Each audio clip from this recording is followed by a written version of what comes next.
Hello everyone, आज की इस वीडियो में फ्रेंड्स हम लोग समझेंगे यूपी के गवर्नमेंट कॉलेज में एडमिशन के लिए कितना रैंक चाहिए होगा। ओके फ्रेंड्स, आपका जो रैंक है ये अब आपका 27 अक्टूबर तक जारी किया जाएगा, क्योंकि फॉर्म की जो डेट है वो बढ़ा दिया गया है। आपका जो रैंक लिस्ट है फ्रेंड्स ये तो आपका 16 अक्टूबर को ही जारी हो जाता, बट फॉर्म डेट बढ़ाने की वजह से लेट होगा इस बार। तो देखिए, मैं आपको ओवरऑल बता रहा हूँ कितने कैटेगरी वाइज कितना रैंक पर आपका गवर्नमेंट कॉलेज मिल सकता है। वैसे तो आपको पता होना चाहिए, जैसे मान लीजिए आगरा डाइट है तो वहां पर अगर 100 सीटें हैं तो उसमें कैटेगरी वाइज सीटें रिजर्व है, 40 जनरल के लिए, तो उसमें लगभग आपका 10 जो है ईडब्ल्यूएस के लिए, इस तरीके से। तो ओवरऑल के अकॉर्डिंग आप समझ लीजिएगा 10,600 सीट है गवर्नमेंट कॉलेज में, जिसमें से फ्रेंड्स 4,000 पूरे यूपी में जनरल के लिए रिजर्व है। अब आप अंदाजा लगाइए, 2 लाख लगभग फॉर्म भरे गए हैं, जिसमें से फ्रेंड्स 2 लाख में अगर मैं आपको बताऊं तो लगभग 1 लाख स्टूडेंट तो केवल जो है ना यहाँ पर जनरल कैटेगरी के, 1 लाख से ज्यादा ही होंगे, 1,30,000 के आसपास।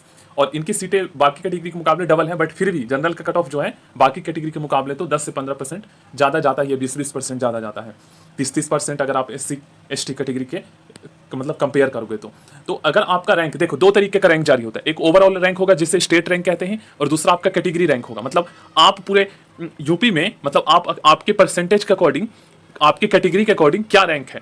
तो जैसे मान लीजिए आपका फ्रेंड्स कैटेगरी रैंक 6,000 आ जाता है, ठीक है ना, तो ऐसे में आपका 90% चांस है कि आपको कोई ना कोई गवर्नमेंट कॉलेज मिल जाएगा। ऐसा मैं इसलिए कह रहा हूँ, 4,000 सीटें रिजर्व है।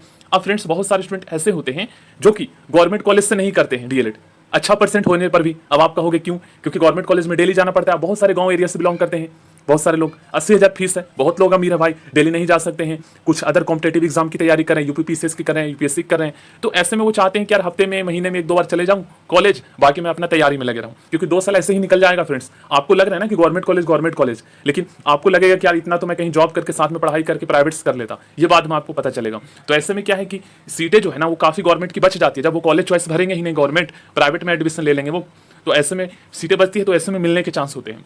तो इसलिए 6,000 बताया। बहुत सारे दूर डाइट कॉलेज होते हैं तो दूर वाला भरता नहीं है, अगर आप भर देते हो तो मिल जाएगा, ये है। वहीं पर ईडब्ल्यूएस से हो तो आपका जो है यहाँ पर मैक्सिमम रैंक कैटेगरी वाइज मैं बता देता हूँ, तो यहाँ पर आपका जो है 1,500 तक पर आपको मिल जाएगा, ठीक ना, 1,500 तक पर। वहीं पर ओबीसी से अगर आपका 3,000 तक भी रैंक आता है तो भी मिलेगा, क्योंकि फ्रेंड्स ओबीसी में एनसीएल जो सर्टिफिकेट है वो 1 साल से ज़्यादा पुराना नहीं होना चाहिए, ठीक ना, नॉन क्रीमी लेयर वाला। तो ऐसे में बहुत सारे स्टूडेंट को पता नहीं है और उसका फॉर्म रिजेक्ट हो जाता है, तो इस वजह से बहुत सारे स्टूडेंट को ओबीसी में अच्छे मतलब कि ज़्यादा रैंक पर भी एडमिशन मिल जाता है, ठीक ना। एससी कैटेगरी का 2,500 से 2,600 तक पर आपको मिल जाएगा कैटेगरी रैंक, 1,300 है तो यहाँ पर आपका 1,800 तक पर एसटी कैटेगरी वाले स्टूडेंट को मिल जाएगा गवर्नमेंट कॉलेज, ठीक ना। फिजिकल भी डिसेबिलिटी का जो है लगभग यहाँ पर 400 तक रैंक पर भी मिल जाएगा, 500 तक रैंक पर भी, क्योंकि बहुत सारे स्टूडेंट ऐसे होते हैं फ्रेंड्स जो दूर दराज के कॉलेज होते हैं तो नहीं जा सकते वो डेली प्रॉब्लम की वजह से, तो ऐसे में वो प्राइवेट से कर लेते हैं। प्राइवेट में वैसे जो रिजर्व कैटेगरी होते हैं इनको अपना सर्टिफिकेट से जो है स्कॉलर से भी मिल जाता है, तो ये भी फायदा है। बाकी पास वाले स्टूडेंट तो जा ही सकते हैं। स्वतंत्रता सेनानी के पोता पोती को जो है यहाँ पर 200 सीट उनके लिए रिजर्व है, तो अगर आपका